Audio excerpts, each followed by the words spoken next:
ನಮಸ್ಕಾರ ಫ್ರೆಂಡ್ಸ್, ಎಲ್ಲರೂ ಹೇಗಿದ್ರಿ? ಇದು ನೋಡ್ರಿ ನಮ್ಮ ಡೈಲಿ ಹೋಗಿ ಬರೋ ಹಾದಿ ಹೆಂಗೈತಿ ಅನ್ನೋದು ನೋಡ್ರಿ.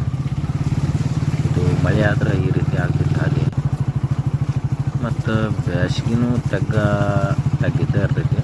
ಈಗ ಮಳೆಗಾಲಕ್ಕಂತೂ ಅದೇನು ಹೇಳೋಂಗಿಲ್ಲ, ದಾಟಿ ಹೋಗೋದಂತೂ ಕಠಿಣ ಆಗಿಬಿಟ್ಟೈತಿ. ಮತ್ತು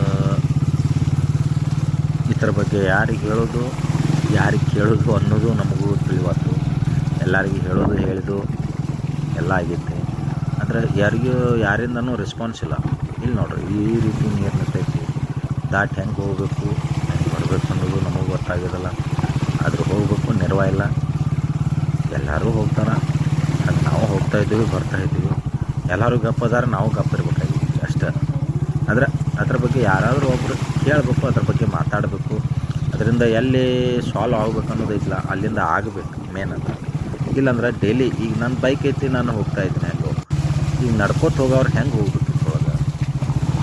ಈ ಶಾಲೆ ಹುಡುಗರು ಹೆಂಗೆ ಹೋಗ್ಬೇಕು ಇದ್ರೊಳಗೆ?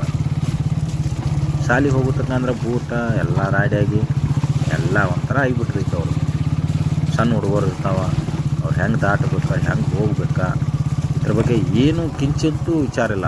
ಎಲ್ಲರೂ ತಮ್ಮದು ನಮ್ಮದು ರೊಕ್ಕ ಆಯ್ತಂದ್ರೆ ಬಗ್ಗೆ ಅವ್ರವ್ರ ವಿಚಾರ ಒಳಗೆ ಅವ್ರವ್ರು ಇರ್ತಾರೆ. ಎಲ್ಲರೂ ಯಾರು ಆಸೆ ಬಂದರೂ ಆಯಿತು, ಬಿಟ್ಟರು ಆಯಿತು, ಎಲ್ಲರೂ ತಮ್ಮ ವಿಚಾರದಾಗ ತಾವು ಅದಾರ. ಅಂದರೆ ಎಲ್ಲರ ಬಗ್ಗೆ ಇದು ಏನು ಸಾರ್ವಜನಿಕವಾಗಿ ಏನು ಮಾಡ್ಬೇಕು ಅನ್ನೋದು ಏನೈತಿ ಅದನ್ನು ಮಾಡ್ತಾಯಿಲ್ಲ, ಮತ್ತು ಅದು ವರ್ಕ್ ಆಗ್ತಾಯಿಲ್ಲ. ಸ್ವಲ್ಪ ಕಾಳಜಿ ತೊಗೊಂಡು ಮಾಡಿದ್ರೆ ಚಲೋ, ಎಲ್ಲರಿಗೂ ಒಳ್ಳೇದಾಗ್ತದೆ.